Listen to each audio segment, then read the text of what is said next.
There's not one guy, one person in the history of this program that's bigger than the program. What's better than this? Guys being dudes.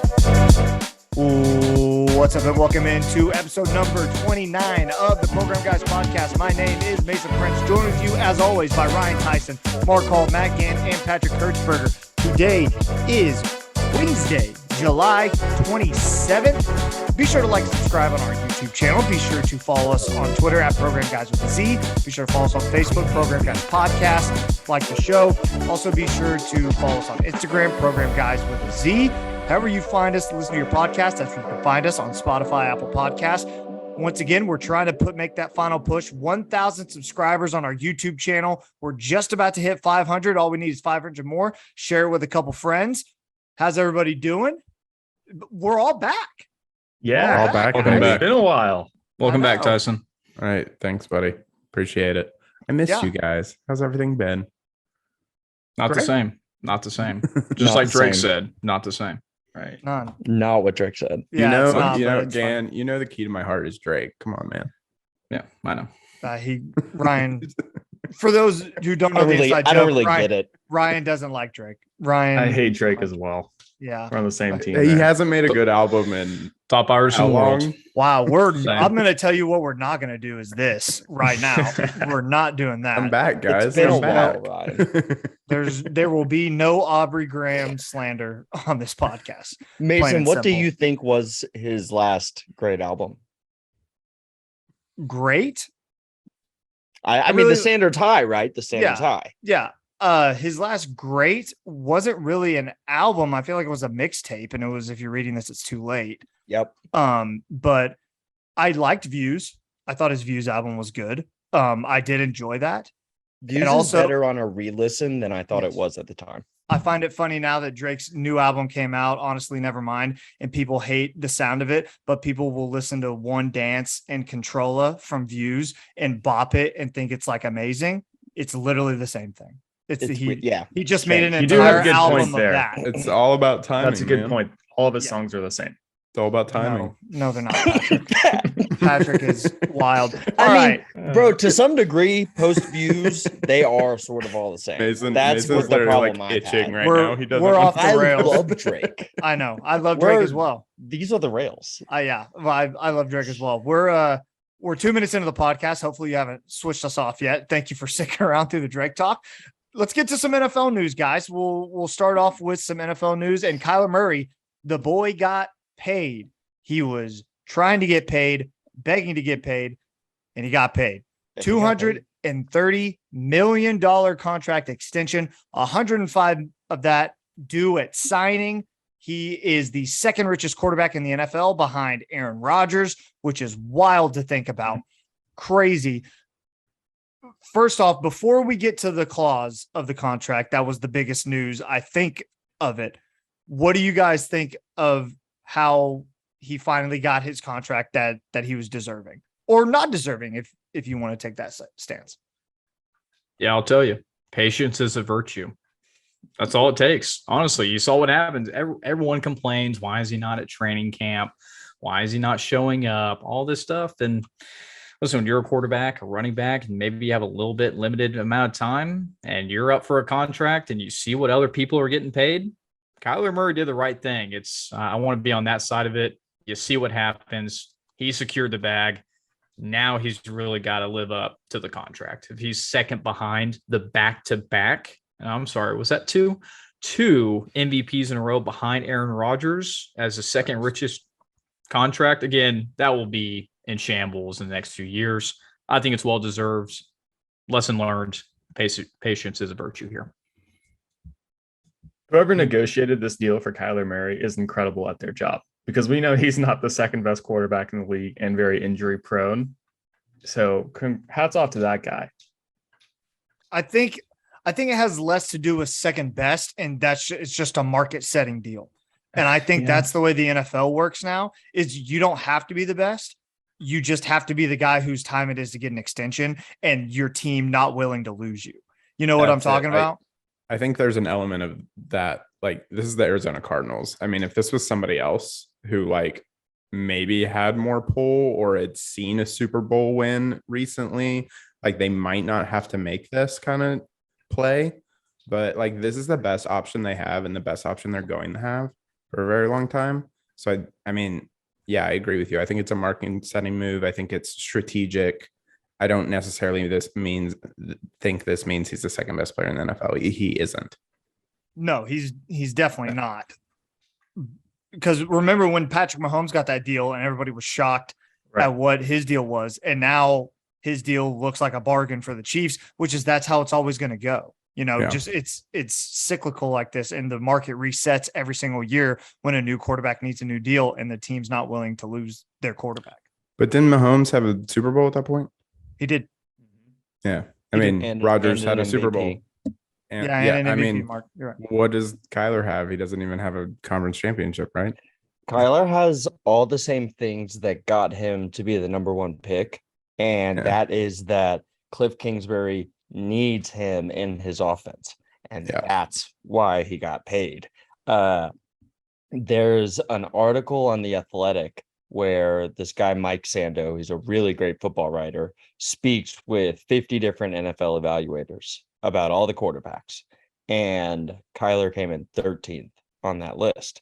And I think if we ran through all of our guys, that's around where we would get him. Remember when we were talking about that top 10 list a couple of weeks ago? And once we got to 10, we were like, maybe you throw Kyler in there. But he's not the second best guy. Mason's right. It's a market kind of thing. You could play the Kirk Cousins game where you force him to come to camp and then you franchise him over and over again. But I think the smarter thing is to go ahead and pay him like they did and just hope that he does his homework and shows up prepared every day. I think you're right. Speaking of homework, that's a good segue. Let's get to the clause that's in the contract that is sweeping the NFL world now. Before I'm just going to say what the clause is and then we'll get into it. The clause is Kyler has to do 4 hours of quote unquote homework a week where he is not distracted. What, Mark? This quote unquote is wrong. It's independent study is what they call it. Okay. You're right. Independent study. I was being facetious, but yes, independent study where during that 4 hours a week, he is not using another screen. So he's not watching TV. He's not scrolling the internet. He's not playing video games. None of that. All he's doing is watching film to make his team better. So my first problem with it is, who does this benefit from this league? Nothing. So why, if you're the Cardinals, do you leak it? Or if you're Kyler's camp, do you leak it? It's just both sides of it sound insanely stupid to do because you win nothing from it at all. So I read today actually that other teams are able to access the contracts that are signed by players. So it could be another team, another agent, anyone. The details are bound to come out at some point anyway, right? So I was pretty up in arms about that too until I read that. Anybody else? Funny. Yeah, I was just going to chime in here. Speaking of video games, I did see something very funny on Twitter. Not sure how true it is or what. I saw a direct correlation between Kyler Murray's fantasy points from the start of the season when the new Call of Duty releases, which is about every October, November of each year, and what his fantasy points are after the release date of each year. And it really starts pretty high and just slowly decreases over time, and especially after the new Call of Duty releases. And he's the one that signed with a pro team. Am I wrong? Or is that Hollywood Brown? I can't remember. You're correct. He's a member of the FaZe clan. Right. So I think it's pretty funny that someone on Twitter, and guys, that's why Twitter is the best app. Yeah. It's free. Yeah. It shows this kind of stuff. Best. It is really funny, the direct correlation between his fantasy points. There's he also gets hurt in October every year. There's also a clause in that contract about his baseball career. If he does any sort of baseball activity, the contract defaults. And that's a big problem. So Kyler, if he had any desire to play any baseball whatsoever at any level is what the contract says. Like, he can't do that. So Kyler Murray's baseball career is officially dead, at least for like 5 years, unless he just doesn't want to play football anymore. So It could come back. They also, I saw on Twitter, again, I don't know how accurate this is, but they said like his 1 year earnings are more than the A's have their entire salary A's are for a like their joke. entire team. Yeah, it was These like are $49 million. Yeah. So I think he made the right call. Yeah, He did. He definitely did. he definitely did. My thing But, on this is if you trust a guy with $230 million, you should trust him to do everything right for your team. And you don't need to put requirements around his time. So that's just ridiculous. It's like a babysitter. It's Yeah. so funny. Yeah, Yeah, it's but so you're an funny. employee of the league. If you're going to pay that guy money, you better be expecting him when he's only got 16 weeks of football. I mean, you expect him to be all football focused, not playing Call of Duty. You know? Yeah, So they're what is, giving him $230 million. There was a David Carr quote on NFL Network today that was like, the Colts should have put something in Peyton Manning's contract about spending 4 hours not doing independent study. Like, these other quarterbacks, you don't have to put stuff like this in there. That's a good point. And that's just a tough look for Kyler. There's also a quote he gave to the New York Times last year about his lack of preparation and talking about how gifted he is to be able to understand plays on the fly. And it's like, dude, I get it. You are that gifted. You got paid this much money based on all of that, but you got to know the things you're saying and how it looks to everyone else, because it does not look good. All these other guys are putting the work in, and Kyler seems to just show up to work. It's funny. I watched some like Kyler highlights the other day, or like today, I think. And I was watching old highlights, and when you hear about this contract, the independent study and everything, and you're like, wow, does he really need to watch that much film?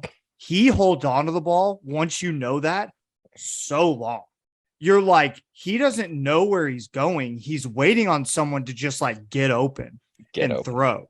And you can definitely tell that like he's just more talented. And it's credit to Kyler. He's just more talented than everybody on the field. So it works out like most of the time. But you can definitely tell there's some plays where he's just like, let's just see what happens. And it's weird.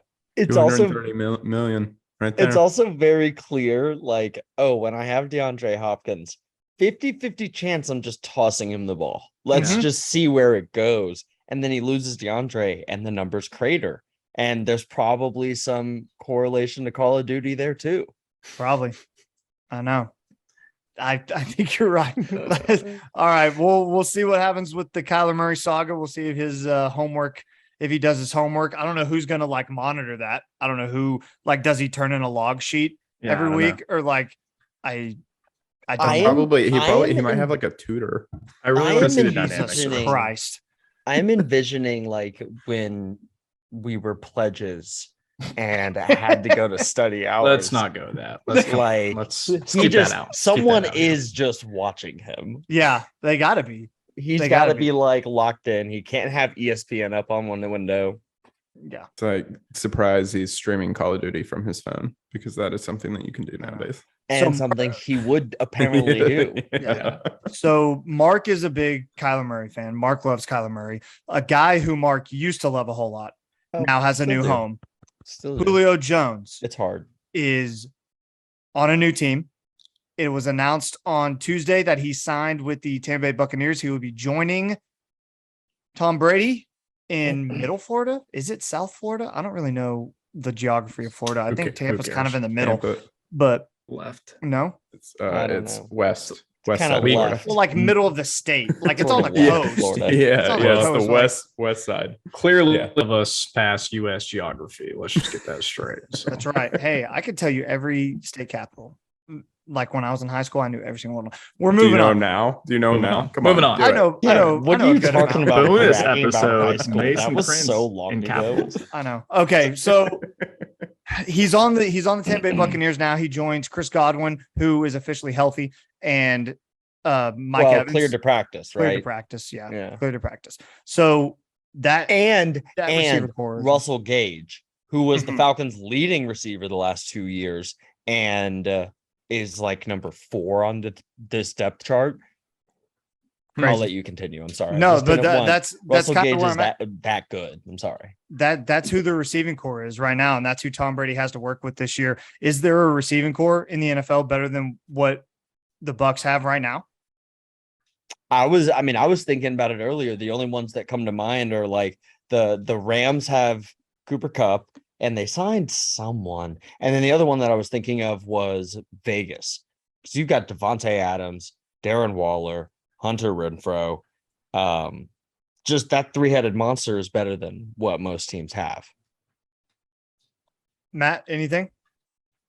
It's hard to think of a better squad. The richer keep getting rich. Tom Brady's now got probably the best offensive weapons, including a 7-time Pro Bowler and Julio Jones. Now, he left the Falcons and really just hasn't been the same, but now I think he's got the best quarterback throwing to him. So if you see what Mike Evans does, just imagine having all three of those guys on the field and having the GOAT throw you absolute lasers. So maybe this is a year he comes back and shine, because it just hasn't been the same without Julio Jones being fully healthy and the way he can play, because he's an absolute playmaker. So Pat, he should make a pretty big impact.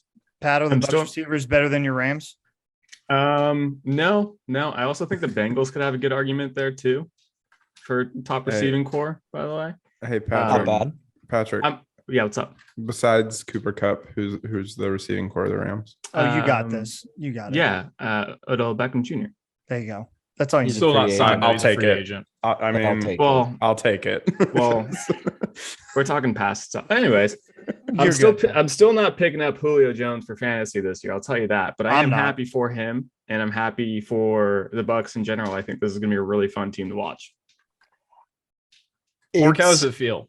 Mark, how does it feel? This, this is definitely, I think, Tom Brady's most talented collection of weapons that he's ever had. I mean, Randy Moss is better than every single player here, right? Wes Welker is better than a lot of them, but the totality of this 1 to 4 plus Cameron Braid at tight end and someone else I'm forgetting at tight end. And I think Ross, I think. and I think Tom Brady is in line to have another MVP level season, and maybe an undeniable one, because Aaron Rodgers lost his best target. So unless they get to the conference finals or something, you would think Rodgers is out of it too. So I don't know. It's going to be a big year for Brady with all these guys. I'm so upset. I'm broken about it. I've got to watch that. But I want Julio to do well, but not well enough to win the Super Bowl. Yeah. Not that way. Not that way. Do you I think wanted Brady's him to gonna, go to. Go ahead.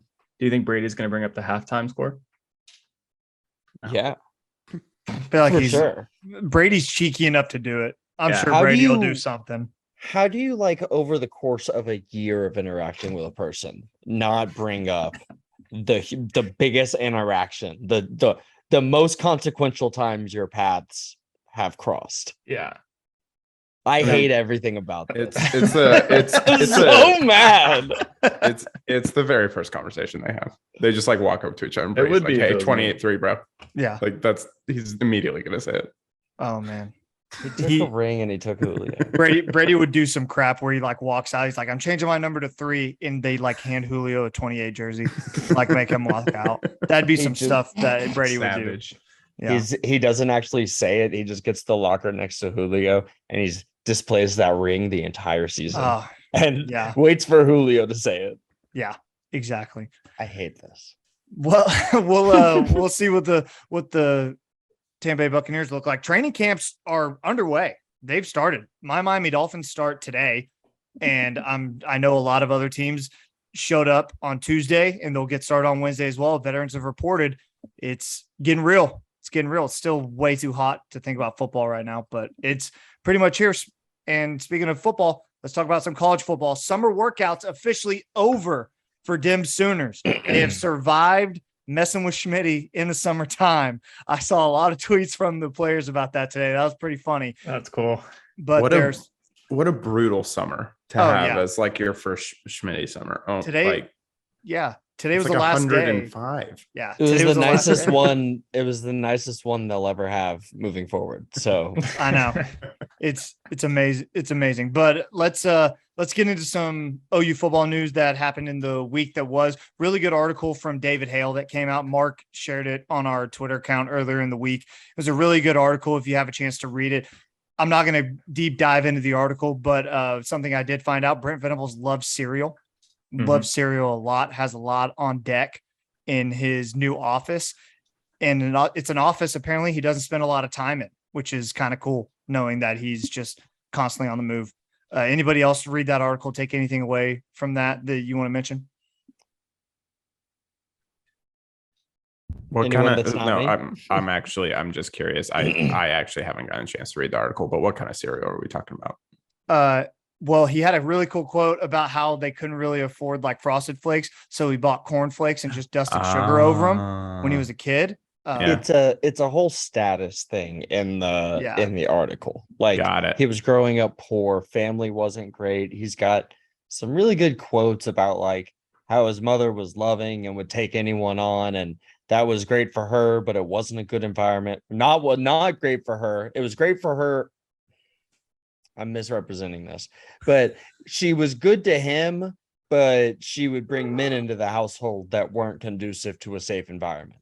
Yeah, that's a better way to put it. Yeah. And he's got a great quote about it. He just, man, he's everything that you think he is. And I know we harp on it all the time, but he's the real deal. And he's gone through some real tragic life things along the way that have led him back to Norman, Oklahoma.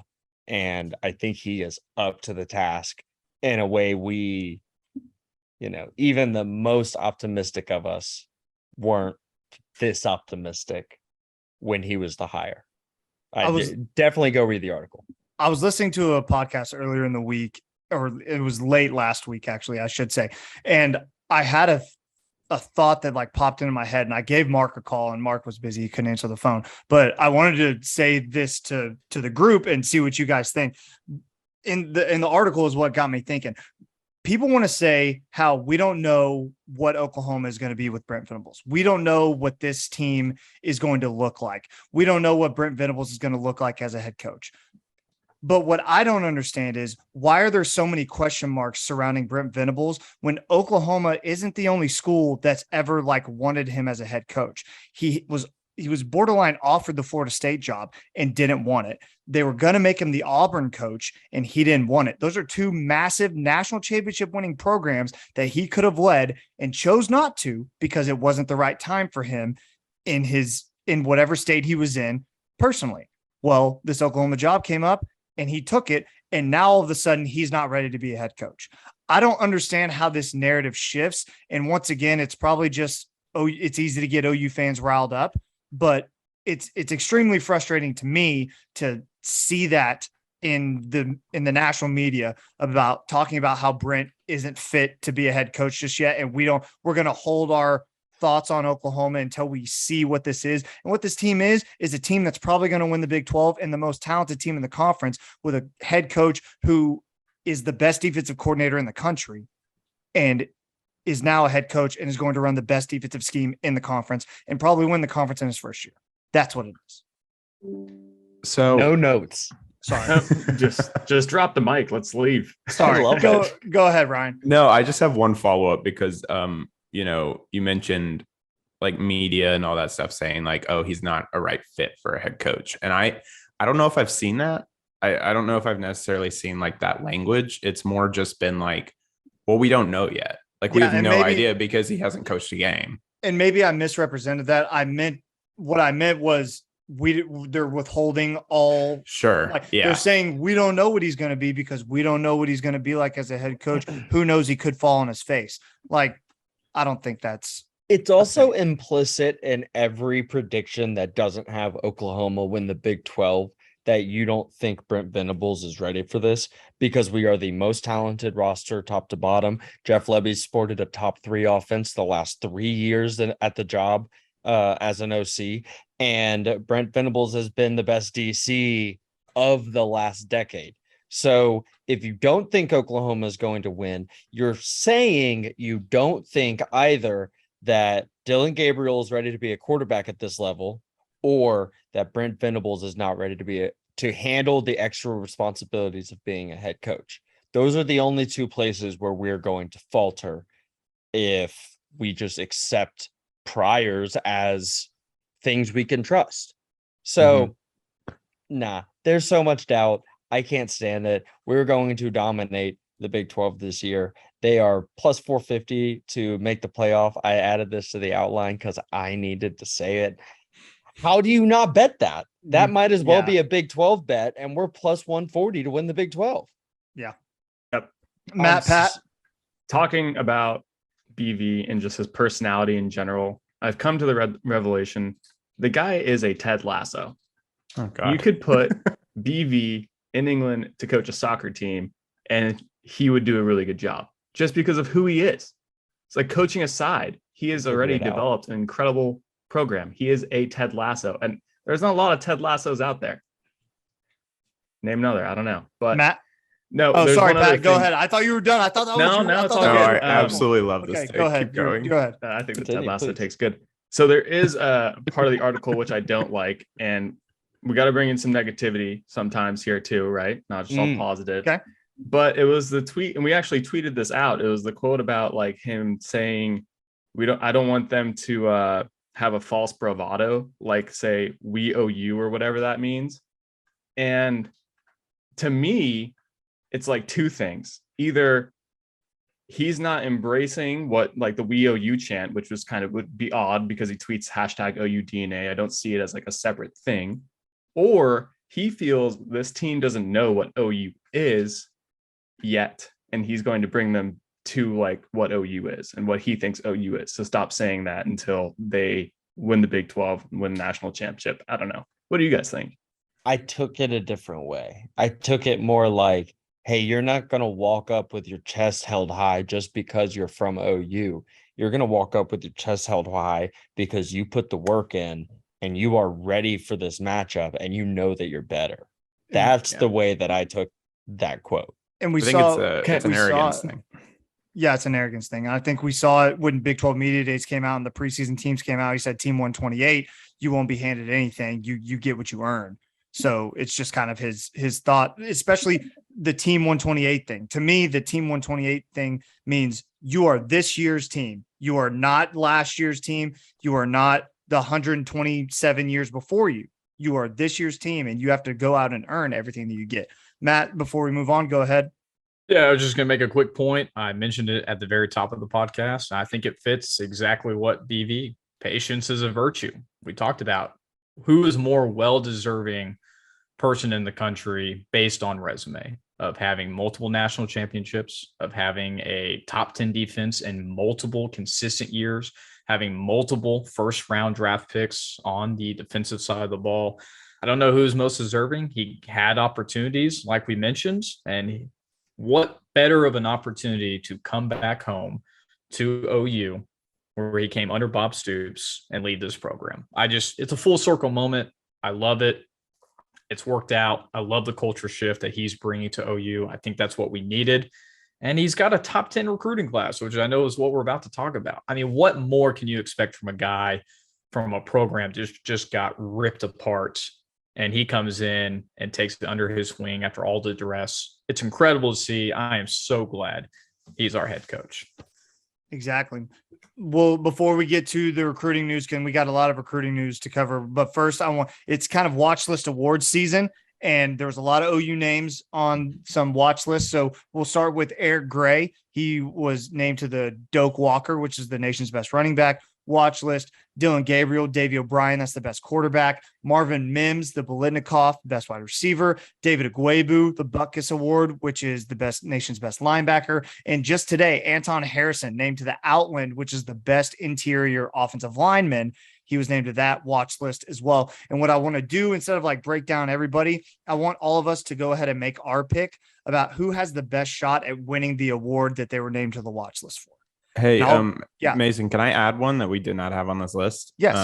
Tight end Braden Willis named to the Mackey Award watch Okay. list. I didn't know that. Yep. Add Braden Willis on that as well. Oh, that might change things for me then. Okay. I'll go ahead and start. Let you guys think. I have to go with Dylan Gabriel just because he's going to put up the stats to be up there and be impressive. So I think that's who I have to win their award. Sorry, I got distracted. Patrick, who you got? Who do you think has the best shot to win the award that they're I think Marvin Mims. I think if he has a breakout year like we're expecting him to and does catch over 70 receptions, that he could win this, definitely. I will also say Eric Gray is a hot take for me. I'm still not over it, and I have not forgiven the OSU mishap. And I had such high hopes for him coming in from Tennessee, such a good running back, dual threat, all those things, really good at blocking. But for him to get close to where the last winner was, which was 1,600 yards last year, he would have to have all of Kennedy Brooks's yards and his own yards from last year to match that amount of yards. And that's a lot of carries. I just don't see it. Yeah. Ryan? So my first thought was Mims, but there's just so much talent in the wide receiver group across the country right now that I honestly love Braden Willis for the Mackey, because I think he's going to have a super huge year this year. I just have a feeling about it. And I think the tight end core is less competitive than the wide receiver core. So that's my thought. Matt, what do you got?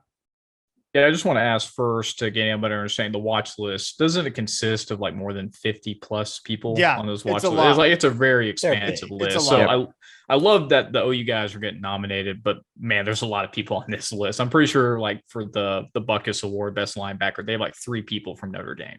So, I mean, the list is very expansive. Love seeing the guys on here. I feel like the only answer is Marvin Mims. If DG has the year in Jeff Levy's system that we think he will have, I think DG can obviously be a finalist for the Davey O'Brien, maybe, finalist for the Heisman if he has that type of year. But someone's got to be at the other end catching the football. And I can only imagine Marvin Mims being that clear-cut number guy in Levy's system. I think he's got the best chance. Mark? I actually think it's a DG. I think if he has the year that we're expecting him to have, it'll be big numbers. And Marvin's going to have big numbers, but I also think you'll see Julio Farouk have big numbers. Jaden Gibson have big numbers. You'll see Theo Weiss, Drake Stoops. We've got guys. We've got Braden Willis. He's a Mackey Award finalist. We've got Eric Gray. He's a Doak Walker watch list guy. So we've got these guys, and Dylan, everyone says he knows the offense like the back of his hand, and he's going to know where to get the ball every time. So even if he doesn't rise to the standard of, Heisman winner, those guys aren't always the ones that win the Davey O'Brien Award. It's a little bit different. So give me DG, dime time, baby. That's who I got as well. Let us know on Twitter at Program Guys with a Z who you think will win their respective award that they are on the watch list for. Like I said, I think I got Dylan Gabriel, Mark as well, and had some Braden Willis in there as well as Marvin Mims. Let us know who you guys think. We'd love to hear what you guys have to say. Also comment below on this video right here on YouTube if you're watching. Comment and subscribe. Please help us get to 1,000 subscribers by the end of the year. We would really, really appreciate it. Let's move on to some recruiting news, guys. The month of July just keeps rolling. It's the last week of July, and I bet you right now the haters are praying for the month to end because they don't want OU to keep this train rolling right now on the recruiting trail. They that is incorrect. They got a commitment from Josiah Wagner, 4-star cornerback. He's 5'11", 170. OU beat out Texas, Oregon, and Cal for the kid. That's a big get for Brent Venables' staff, because that is a good sized cornerback, and I'm very happy about it. And with that commitment, Oklahoma moves in to 7th in the 24/7, whatever it is, composite recruiting rankings. They are rolling right now. Rolling. How's everybody feeling? We got the last week of July right here. I feel great. 6 weeks ago, the world was crumbling, but now I feel great. Right. And like, that's what the thing is like, that's what they told it. That's what all the like recruiting People who experts told knew us. told us. Yep. Yeah. They were like, July is what it is. That's what the staff is hanging their hat on. And that's what they think is going to happen. And it's all worked out so far. Like, I'm sure they missed on a couple, but it's like 90% defense. Yeah. Like, I was about I'm to say so this excited. this list doesn't include Derek LeBlanc, who has been crystal balled to us a couple of times by a couple different people. Yep. And between him and I don't want to skip on the next one, but if we get the next guy too, I mean, we are looking at something big here on this recruiting rankings. and we can go ahead and mention the guy that Mark was alluding to right there. Makari Vickers is a 4-star cornerback. He is set to announce his commitment on August 26th at halftime of his high school football game. I think that's kind of odd, but that's when he's going to do it. And he's between OU, Alabama, and Michigan. The guy is from Florida. Parker Thune of 247 has him crystal ball to OU, like Mark said. So that is potentially 2 4-star cornerbacks within a month of each other. That'd be massive for Brent's staff. Go ahead, Pat. You're muted. If you would have told me this in January of this year, that we were going to be 7th in the nation for our 2023 recruiting class and 2 huge quarterbacks could be potentially coming to OU, I wouldn't have believed you. But here we are, and I'm absolutely loving every second of it. Matt. I think. I'll say it again.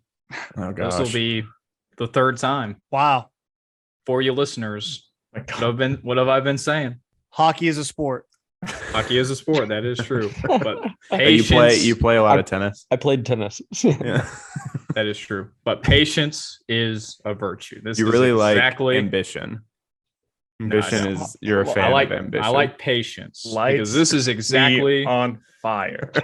All right, let's just table this conversation. Hey guys, what does Matt for another always day. say? I say patience is a virtue. This is the third time I'm saying it, and it just fits the bill. This is exactly what BV said, that he wants guys to go visit other schools, and when they're ready to make a commitment and sign and say, hey, you know what, I'm going to be on campus, I'm going to be an Oklahoma football Sooner. This is what we've been waiting for. And it did take some time, but now we're reaping the rewards of seeing these guys commit. And again, is it 90% on the defensive side? That's kind of what we expected, a more cultural shift to what BV is known for, being a defensive-minded guy. I love to see it. We're going to continue to be patient, see some of these guys come up. Super excited about LeBlanc and Vickers, all these guys. We're hot, baby. I absolutely love it. Ryan. I think LeBlanc, he commits Friday. I'm pretty sure it's the 29th. Yeah, So- I think you're correct. I think it's pretty quick. So I think we'll know something soon. Yeah, we'll know something on LeBlanc soon. But also, I wanted to mention this. We've made the point about the defense. There's a lot of defensive recruits that are committing, and I think we'll see more offensive recruits roll in once the recruits see what this Jeff Lebby offense looks like on the field. I think Yeah. you understand what a Brent Venables defense is going to be, especially with the staff that he has around him on the defensive side of the ball. These are guys that Brent knows and trusts and can preach his philosophy. Lebby's coming in. He's a new face, and people don't really know what it's going to be at OU yet. And I think it's going to be electric. I think it's going to be great. He's done nothing but prove his worth wherever he's landed. But I think once you see Dylan Gabriel and that offense blow up during the season, more guys are going to be like, you know what they're doing at OU on offense too is pretty sick. I think I'm going to sign up for that. So Mark? what's funny, as you guys were talking about it, I pulled up our recruiting class, and I think some of it is we're just a little bit blindsided by how good the defensive class is shaping up to be, because I'm just going to read you some of our offensive guys. According to 247, the number 5 quarterback in the country, Jackson Arnold, the number 9 receiver in the country, Jaquez Petaway, the number 11 guard in the country, or tackle, I guess, in the country, Caden Green, the number 12 running back in the country, Dalen Smothers, the number 26 running back in the country, Caleb Hicks, the number 51 receiver in the country, Keon Brown. I'm not going to keep going. I said a lot. We've got a lot of those guys, and we've got, like, think about the receiver position. We've got 2 big guys coming in. Think about all the receivers we already have on campus. Think about all the running backs we already have on campus. If anything, I would love to see another offensive lineman or 2, but we've actually talked about how there's some guys lower on this list. I actually see Joshua Bates right here, that, Howland that we've talked about, that we trust Bedenbaugh to pick and choose the guys he needs. And, I'm happy with it. I think we got a 5-star quarterback. Yeah. It doesn't need to get much bigger than that.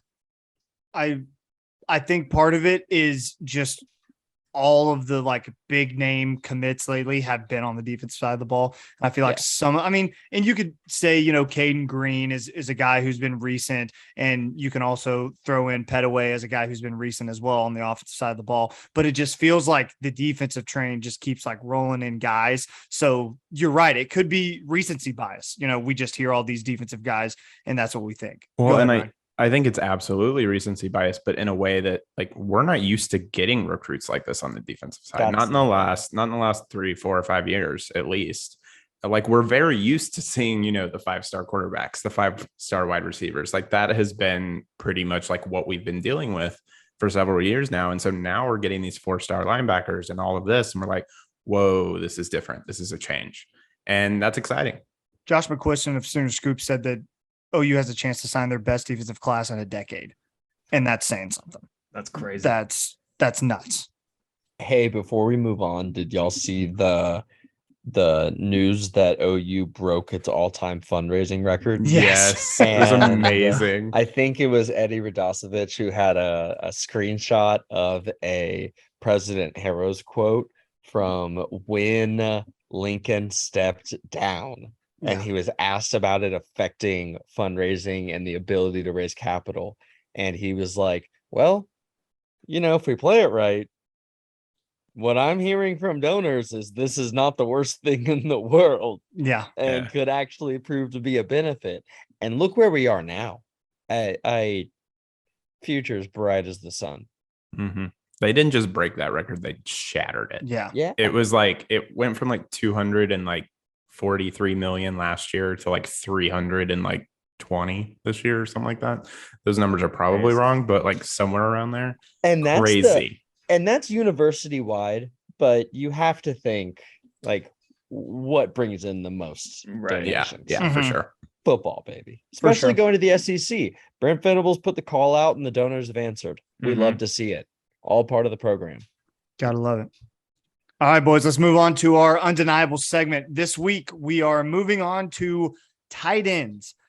We are picking our undeniable greatest tight end in college football history. Once again, their pro careers have no merit to how we are choosing these guys. So who wants to get us started? I know pro careers might not have any merit, but personality sure as hell does. So I'm going to go ahead and go first. Okay. Because I've got my man, Mike Ditka, AKA Iron Mike, as my undeniable best tight end ever. Not only did he play football in college, he also played baseball and basketball, 3 sports. That's crazy. He was a unanimous first team selection for an All-American, and then is also in the College Football Hall of Fame. And his yards per catch are higher than all of your guys. So he's the best. That's all we're doing. He did lead the team in receptions 2 years in a row, which is impressive. This is absolutely amazing. As like I said, it's more of a personality thing. Well, what about his personality? You haven't said anything about his personality. He's one of the coolest guys. He just puts his sunglasses on and walks. And you're like, that is a dude. Yeah, that is a dude. That is a dude. So is this the coolest linebacker or the undeniable linebacker? It kind of goes hand in hand sometimes. Also tight end. It's a tight end game. Yeah, we're doing tight ends today, big guy. But you know what? Is that Ditka what I gives said? off a linebacker You said feel. I linebacker. kind of get it. No, He does. or tight ends. He does. Pat, great one. Thank Hey, you. that was a great one. Yeah. This is really good. Probably your worst Okay. one yet, but hey, that happens. I'll go next. Okay, you go ahead. Listen, tight ends is really hard to pick. I was looking at the list of guys and I came across my boy Heath Miller out of Virginia Tech. Let me tell you about this guy. Again, I'm not going to talk about his NFL career, but Heath Miller in college at Virginia Tech from 2002 to 2004, greatest tight end in ACC history. Wow. First player in the league to win the John Mackey Award, which is the nation's best linebacker. Me and Mason talked about it off the pod, but the Mackey Award's only been around since I think the early 2000s, right? It 2000. That's why my Mike Ditka doesn't have one. I didn't want anyone to be happy with that. The way you say his last name, Patrick, keep your horrible take on the sideline. Ditka. All right. pause. Heath Miller has the longevity. He was a consensus 2-time All-American while winning the John Mackey Award in 2004. He has all the school and conference records by receiving by a tight end and setting a new benchmark in all the major categories for receptions at 144, 1,700 yards, and 20 touchdowns. But you know one stat that just can't be measured? Heath Miller was one of the greatest blocking tight ends college football has ever seen. And again, it can't be measured, but what he did on offensive line, helping the run game, helping his quarterback, will go unmeasured. But that's what makes him the undeniable linebacker. He not only did it receiving the football and catching those red zone touchdowns, but he did the dirty work in the trenches. That's what makes him my undeniable tight end. Okay. Me and Ryan have the same guy, so I'm going to go ahead and go next. This is the first time I'm picking an OU guy for this undeniable segment. Pick 2 USC guys before an OU guy. I know. But who I am picking is none other than Jermaine Gresham. The dude was a mismatched nightmare, a homegrown kid from Ardmore coming home to Norman to be the guy at the University of Oklahoma. 111 receptions, 1,629 yards. That's 14.7 yards per catch, 26 touchdowns in his 3-year career. Why was it only 3 years, you ask? Because he came back for his 4th year and tore cartilage in his knee and was unable to give us what would have been a stellar senior season because he didn't ever win the Mackey, which is unfortunate. But you know what he did do? He was a first team All-American and first team All Big 12 in 2008, his junior year. He was coming back for his senior year because he wanted one more run at it with the boys. Tore cartilage in his knee, was unable to play. He didn't win a national championship. That Florida Gators team, unfortunately, kept him from doing so. But to me, they had a pretty good tight end of their own. You're right, they did. He was a killer tight end, man. but Jermaine Gresham, watch old tape on Jermaine Gresham. And this tape will be in color, unlike Patrick's for Mike Ditka. All right. Watch some Mike tape. Ditka's got a cigar on the sideline of those games. Yeah, Mike Ditka ripped cigarettes at halftime, and he's Patrick's undeniable. And washed him down with bourbon. Yeah. Good for me. Watch film on Jermaine Gresham and tell me that he's not the most dominant tight end in college football history. You couldn't cover him. It was impossible. He was 6'6". He was massive. You look at old photos of linebackers in the Big 12. This isn't today's Big 12. This was back in the mid 2000s when the Big 12 was a terror zone. It was so hard to win. And he dwarfed those guys.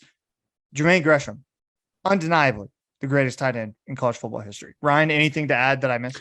No, I mean, like you hit on all the statistics that, I wanted you to hit on. Thanks, man. I appreciate that. I mean, problem. I just like the reason that I chose Jermaine is more about like, I was like there during the time in that 2007 and 2008, he played in 2006 as well, but I'm specifically remember that 2008 year. And I specifically remember like the games of Texas Tech coming to Norman and they were ranked number 2 and we were ranked number 5, and we put up 65 points on them.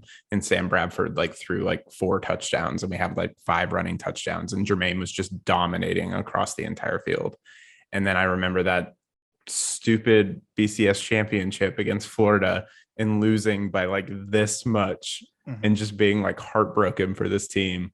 And I just remember like between him and Sam, I was like, this is just a dynamic duo who can produce so much, because Jermaine is so big and so versatile, and just no one could touch him. So I mean, that to me, like with my eyes, that is the best tight end I have ever seen. So that's why he was my undeniable. Mark, take us home. Oh, I will, baby. I love all of your picks, except that unfortunately, Matt, no one has thought about Heath Miller in before he was born. No one has ever thought about Heath Miller. Moving on. My pick is Miami's Kellen Winslow the second. I put junior in the outline, but he's actually the second. So because he had a kid since then. I had to do a little bit of research and just see how good he was. So his freshman year, he backed up Jeremy Shockey, which makes sense. Jeremy Shockey won. He was an All-American and he won the John Mackey Award. Yeah. That's what happens. That's how good these Miami teams were. That said, he was one of 4 true freshmen to even play on the run to their championship that season. The other 3 were Frank Gore, Antrell Roll, and Sean Taylor. So that's 2 potential Hall of Famers if Sean Taylor doesn't pass. And Frank Gore, we'll see what happens right there. His sophomore season, he's a Mackey Award finalist, doesn't quite get there. It happens. His best game of the season comes against Ohio State in the national championship. They lose. Very tough stuff. But his junior season is the coup de grace. Despite scoring only 1 touchdown, he is the John Mackey Award winner and a unanimous All-American. It takes a lot to overcome a lack of scoring production. We saw something similar with Julio Jones for the Falcons way back in the day, where he would score no touchdowns, but still be one of the best receivers in football. The same can be said for Kellen Winslow here. Despite not being the guy that put the ball in the end zone, he played with Frank Gore. He played with Willis McGahee. He played with Cadillac Williams, Andre Johnson. There are guys all over the field stealing touchdowns from him that I would contend make up for or allow for that lack of touchdown production. Kellen Winslow is the second. He's got all of Mason's criteria. He is undeniably the best college football tight end of all time. Yeah, I'm not gonna lie, that was your worst one yet. I have to say it. I'm sorry. I'm just gonna be that guy. That is your worst one. So dead wrong. You're so dead. He had wrong. one good year. That was his, like you said, sophomore year, which consists of more than half of his catches, more than half of his yards. He was a John Mackey Award finalist his sophomore year. Yeah. Well, a lot of people were getting. No, that's what he's saying. He had one. He only had 3 more good catches. year. He only had 3 more catches the year he won the award than he did the year he lost the award. So explain that to me. Yeah, I'm just telling you, the one year that he did have when he was a John Mackey Award winner, had more than half of his receptions and more than half of his yards. And out of the 9 touchdowns he scored all time through his career, 8 of them that were that one season. So are we talking about one season of college football? I'm talking about Kellen Winslow. Okay. He had one good season out of 3. Right now, his junior season, he had 605 yards and one touchdown. Right? That was his one good year. Because that's the year that he won the award, right? But that's the year that he won the award, right? Okay, the year before, he had 57 catches, 726 yards. That's the year I'm talking about. 8 touchdowns. Yeah. Okay. One good year. So I'm going to trust all of the voters of the John Mackey Award more than I'm going to trust a dude with a microphone 20 years later. Matt, I think that my guy I think in comparison, just in comparison to everyone else with Jermaine Gresham, Mike Ditka, that's just a horrible one too. Compared to a lot of other people on that list. Yeah, you just gave nothing. I'm sorry. Yeah, you know what I'm hearing? What I'm hearing? Nobody's got anything bad to say about Jermaine Gresham. That's all. No one That's all. does. It's hard But to- it's hard to you, argue. You also Yeah, know it's hard what to I'm argue. hearing, Mason. Yes, You know, Brian. just I'm hearing it. I've been gone for 3 weeks, but I'm still feeling a battle. I'm feeling a battle. We need a feel like battle. it's around. I We feel need a like- battle. Yeah. Well, They're just well, itching to go at each other again. I you know? do just want to say though that despite only having 2 catches his freshman year, Kellen Winslow had more catches than Jermaine Gresham did his entire career playing with Sam Bradford. So Hey, I Jermaine, don't, you Jermaine know, got hurt his last year. Keep that in yeah, mind. cool. His 4th season, Kellen Winslow left after his 3rd season, so Yeah. they played an equal number of years, Okay. and Fair my play. guy has more catches with that's a worse fair. quarterback because who played Back- for Miami. But it's more Dorsey? about like, but there's Back Back also to like average yards. it's more about like weapons Maybe. and like all of that kind of stuff. You know, there's a lot of things that go into that. Yeah, there is, and all of my guys are like potential NFL Hall of Famers, and I don't know the other guys from that OU offense. That All is, right. except All right, AD. Mark. All right, Mark- Mark. We know you can't be wrong. So Mark just keep Mark going. just mentioned Tell me NFL where I'm Hall of wrong. Famers. Mark mentioned NFL Hall of Famers. He's disqualified. You He's can't disqualified. mention Disqualified. NFL careers. You are disqualified. Me and Ryan win. Be sure to let us know on Twitter at Program Guys with a Z who you think is the undeniable greatest tight end in college football history. Comment on our YouTube video down below who you think, and yeah, let us all know. Let's move on. It's back, baby. Must watch of the week time, man. Mm. I've been fiending for it because I accidentally got an Apple TV subscription and I didn't Fuck cancel it yeah, in you time. did. Hey, watch your language. I think that's our What's wrong first with you? F-bomb. It's okay. Guys, I'm so sorry. Edit Of that out. course, It's all right. Coming in back hot. Of course, Yeah. the only know? time we have to worry about an F bomb is Mason. Like, oh, I got a streaming service. And I was like, yeah. Yeah. All right, Ryan. Guys, get, I'm us, Wasn't even sorry. red That was- zone. That was just like a very get us We need to going. mute that. We need to mute that. This Okay. All right. Yes, I'm back after 2 weeks. Glad to be back, guys. This week I'm going to be talking about a episode or a TV show that I think I've talked to all of you guys about separately already, and I just haven't talked about it on the pod yet. So it's called The Bear. You can find it on Hulu. Technically FX on Hulu. It is an 8-episode series. Just got picked up for season 2, so it's not a limited series. It's an actual television series. 8 episodes, 20 to 30 minutes each.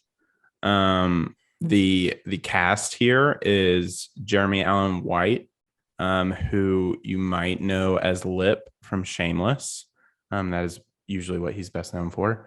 And Ebon Moss-Bachrach, who I know you guys have no idea who that is, but he is on The Dropout, which I've also talked about on this show. That's another great television show you guys should go watch. The plot here is a young chef from the fine dining world, played by Jeremy Allen White. His name is Carmi. Comes home to Chicago to basically run his family's sandwich shop after the heartbreaking death of his brother, who owns the sandwich shop. So he basically comes in, steps in, and has to take this sandwich shop that has a lot of problems, a lot of debt, a lot of issues, staff that are kind of crazy, kind of wild, and basically get it into shape while also dealing with the grief and loss of his brother, who he had a complicated relationship with. So there's a lot of emotion. It's an emotional packed show, but it's also very funny. I'll get to some of the high points in a minute, but start with Barrier to Entry. As always, the show is super anxiety inducing because it is very, very fast paced, very erratic, very in your face. The score and the music is very high pitch and just kind of lashes out at you. And you kind of feel like you're in a kitchen. You feel like you're in an actual kitchen, cooking with them, because it's the camera's shuffling all over the place. And when I was watching it in certain episodes, I was like, whoa, this is a lot. This is intense.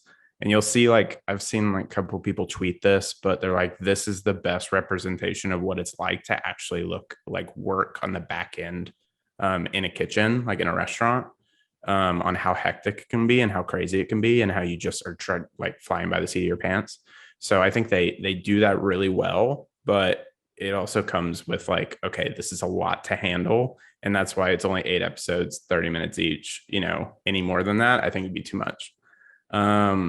High points, writing here is just really top notch. The story is really, really great. So are the performances, as always. Jeremy Allen White especially is just really, really incredible as Carmi. The ability of the creators of the show just to pack like so much emotion, so much story, so much character development. And there's like a lot of humor in this show too. It's really funny in certain places. Is a very special skill to be able to do that and to jam pack it into such a limited amount of time. I feel like they're able to tell a story in half the time most television shows take nowadays, and they tell it better. Episode 7 is 20 minutes long, like from like credits to end credits. It is one shot, and it is the best episode of television I've seen all year. So it's called The Review. It's freaking incredible. Highly, highly recommend this show just so you get to watch that episode, because it's filmmaking greatness and the performances are great. Everything's great. Fun fact here, the creator, his name is Chris Storer. He's from Chicago, and he knows the actual family of like the real beef sandwich shop that this was like based on. It's called Mr. Beef. And like that inspired the show. It's not based on a true story or anything. It's fiction, but he took inspiration from some of those real places that are in Chicago. So that is The Bear. It is my second favorite television show of the year. And this is a little tease that I'll be talking about my number 1 next week. And it is not in English. So let's get ready for that, Well, that's boys. good. That'll be fun. What's the So opposite excited. of like a tease? I love it. Come Ryan. on, I'm back. I Like gotta bring me. foreboding. You I are. gotta It's a bring me threat. back. You're back, man. You're back. I'm proud of you. I'm proud that you're back. I appreciate Thanks, it. guys. Be sure to watch Ryan's must watch of the week and let us know what you think. Mark, what? I was just saying, I've only heard good things about this one from a bunch of different people, and that 20 minutes of one shot sounds fascinating. It's So super intense. yeah, I Like, haven't it's- watched this, but I might. It's Yeah, super I've heard short. good things. It's It's- short, which is great. Like you can knock it out in an afternoon, really. I mean, it's Yeah. less than 4 hours. Nice. All right. Be sure to let Ryan know if you watched his show and if you like it or not. Let's move on. Let's wrap up with our PGP MVPs of the week. We're going to tell you who had an MVP caliber week. I'll go ahead and get us started, guys, because mine's a little darker. I want to get out of the way first, but it's important. We need to talk about it because Paddy the Batty won his UFC fight over the weekend, his lightweight bout against, let me get the name right, Jordan Levitt. Paddy the Batty won, making him 3-0 in his UFC career. He's a young man from Liverpool, England. He's a very fun guy. Think Conor McGregor, but less of an asshole. He's very endearing. He's very genuine, very funny guy. And he's got an English accent or Liverpoolian accent, I should say. And it just makes everything he says electric. After his fight, though, he was near in tears in the octagon being interviewed. And he had this to say. He had a friend who killed himself just before his weigh-in on Friday morning. He said, I woke up on Friday morning at 4 a.m. to a message that one of my friends back home had killed himself. This was 5 hours before my weigh-in. So Ricky, lad, that was for you. There's a stigma in this world that men can't talk. Listen, if you're a man and you've got weight on your shoulders and you think the only way you can solve it is by killing yourself, please speak to someone, speak to anyone. I know I'd rather have my mate cry on my shoulder than go to their funeral next week. So please, let's get rid of this stigma and men start talking. Great message from Paddy the Batty after winning a fantastic fight in London, England. I say this to all of my friends all the time. My phone is always open. Talk to somebody if you're feeling sad, folks. There are therapists to talk to. Your friends want to listen. Your family wants to help you. So you're never alone in this world. Paddy the Batty, my MVP of the week. All right, Ryan, you're next. Mason, I just want to say that was fantastic. Yeah. And having to you know, follow That's hard to follow up. we- Good luck. I know. man. That's I hey. mean, That's why we good make luck, man. That's why we make the segment, though. People like that is an No, MVP absolutely. caliber week right there. No, Yeah, absolutely. That's Patty 100%. Batty right there. I mean, we love mental health advocates on this pod. You We do. know, Sure mental do. health is just as important as physical health, and it's about time we started treating it as such. That's right. So, anyway, thanks for that, Mason. That was great. Yeah. Okay, my turn to follow that up. This is going to be fun. So That's why I my said I want to get it out of the MVP way. I want to get it out of the way. my MVP is actually a thing this week, and it's movie and TV trailers. And so San Diego Comic-Con was this week, and there were some banger trailers that were released. And I'm talking about two specifically because they're some of the best trailers that I've seen in a really, really long time. One is the House of the Dragon trailer from HBO Max that is coming out next month, I believe. August 21st is when it premieres. Wow, that's soon. I am so insanely excited for this show now. I was out after season 8 of Game of Thrones. I was like, I'm never going back. I'm not doing this. And then they just slowly dragged me in and then released this trailer. And I'm like, yeah, dragons, I'm in. This looks great. People talking in rooms, exactly what I want to see. And so that happened. And then about a few days later, at the Marvel, I believe, showing, the very end, they released the Black Panther 2 trailer for Wakanda Forever. And I have been really hard on Marvel this phase. I have been like, I don't really like most of these movies that have been released. This is their best trailer that they have ever put out for any movie. It is so good. It is so emotional, and it is very, very touching with the recent passing of Chadwick Boseman as T'Challa. And you can feel that in the trailer, and you can feel the emotion, and the music is amazing. They have an incredible director behind them. And I am just so excited for this movie now. And I'm back in. I'm back in on Marvel a little bit for at least this movie. I wasn't a huge fan of the first Black Panther, but I think this one can be something really special. And yeah, I just got to give it up to trailers this week. Love it. Mark. Yeah, so mine is actually something that Ryan has talked about before on a show.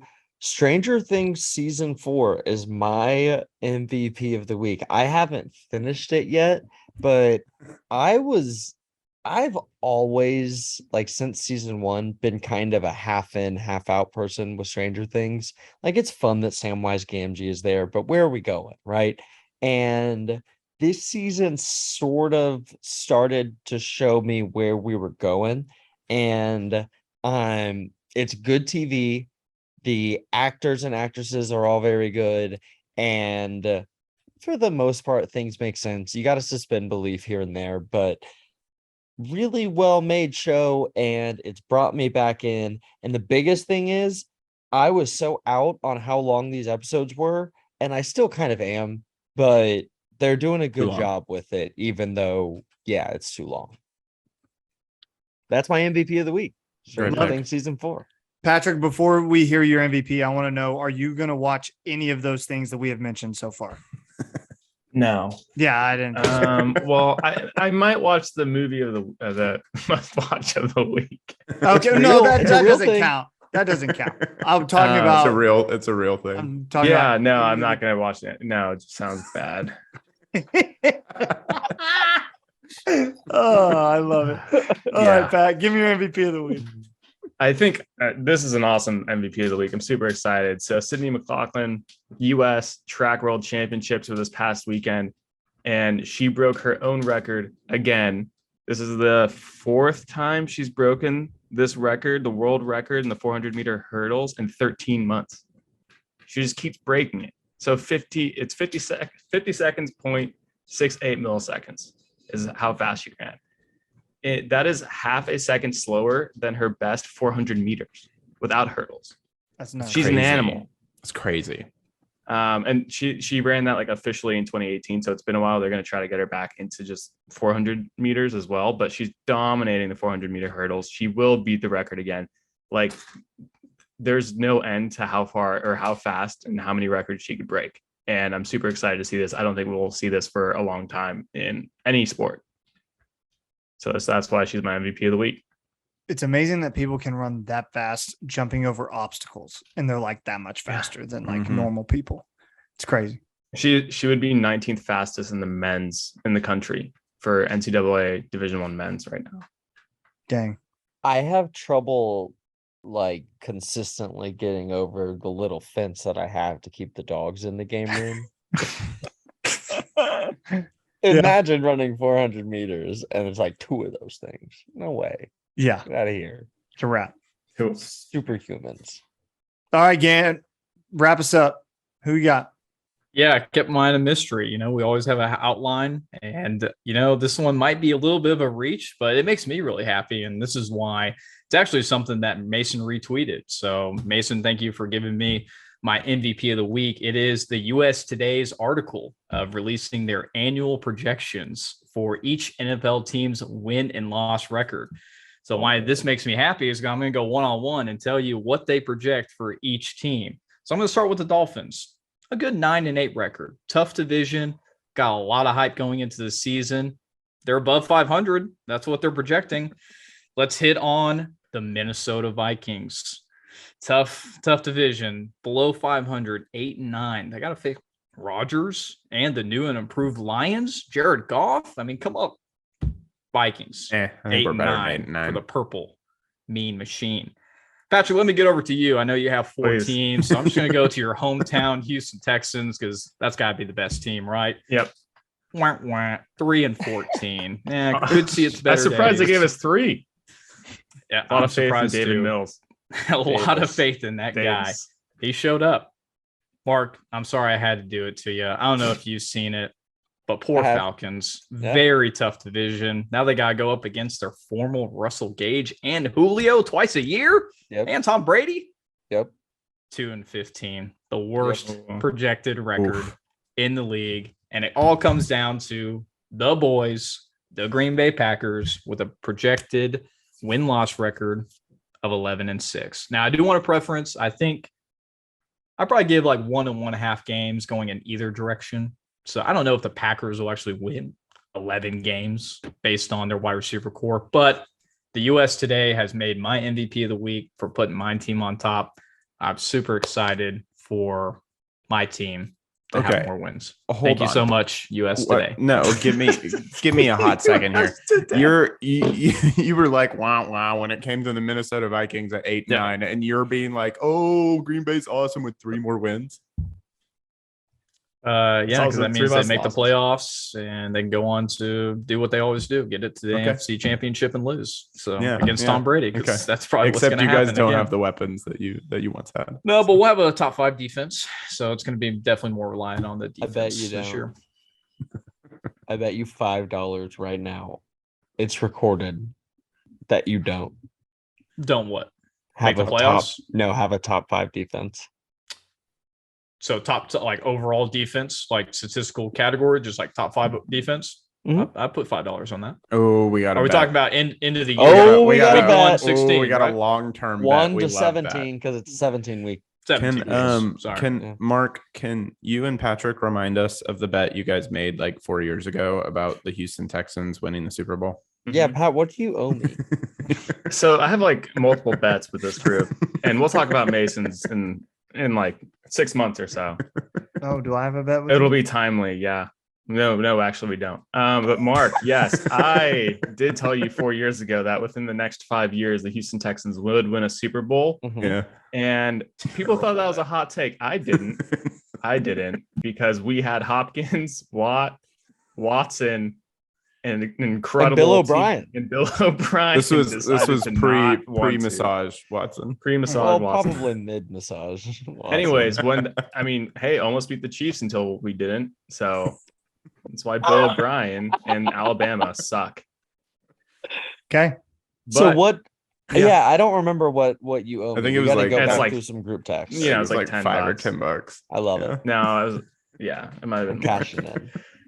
Wait, But wasn't anyways, it like just $100? last- It was more. It was, I it was like think it 100, was- but it was 50. I'm gonna Also, look. just one last take on the Packers. If I were an NFC North coach I would bring in Jimmy G and take my quarterback out because Aaron Rodgers cannot even be Jimmy G if Jimmy G doesn't even score a touchdown. So if I'm the Bears, I'm calling Jimmy G. The man just got replaced with I don't care. Unproven quarterback. He Trey kicked your Lance. ass 4 months ago. Didn't even have to Dude, score a touchdown. He didn't. It's not because he won the game. The defense won the game. I mean, They didn't have an debatable. offensive touchdown. They had a blocked punt. If for a I'm the Bears, touchdown I that call won it the Jimmy game. G. That's all I'm saying. I'm definitely with Patrick on this. Jimmy G is 100% with Patrick. terrified of Aaron Rodgers, or Aaron Rodgers is terrified Except of Jimmy you G. I don't want him. I guys don't are want him in the smoking. Vikings. So you guys, the Bears can have him.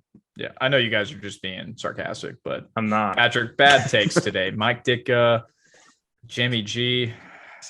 You have to play a little catch up, Pat. I'm Mike sorry. Since we're all Ditka. just adding on to the length of this episode, I know. I actually think so. The Falcons, I think, are going to win 3 or 4 games, not 2. And I think they're going to be a pretty good looking 3 or 4 games. The offense is super big. Everyone's young, so no one's that good, but they're going to be a lot of fun. So that Packers prediction is way overshot. Who's catching the ball, right? I don't know. And shout out to Mason's Dolphins for signing Mohamed Sanu today to play receiver and emergency quarterback / Tua insurance. That's right. 2 things before we get out of here. Number one, the Miami Dolphins are going to be a 10-win team. So 9-8 is not a fact. They're going to be a 10-win team. And number 2, Matt called Tom Brady the best quarterback in the NFL earlier in the episode. So he doesn't even believe in Aaron Rodgers. So Matt, shut up. You're a moron. You have no idea what you're talking about. And with that, that's harsh. that is going to wrap That up. was harsh. That is going to So wrap up mean. episode number 29 of the Program Guys podcast. Be sure to like and subscribe on our YouTube channel. Be sure to follow us on Twitter at Program Guys with a Z, on Instagram, Program Guys with a Z, on our Facebook page, Program Guys Podcast. Remember, we're trying to get 1,000 subscribers on YouTube for the end of the year. Help us out. Share it with a couple friends. Tag us on however you watch us. We love seeing how you guys do that. Anybody, anything else before we get out of here? I feel like I'm opening the floodgates now, but Yeah. Matt, you're not a moron. Pat, take us out. We love you. We love you, Matt. we love you, man. Yeah. Take us out, man. All right. Keep pushing it, baby.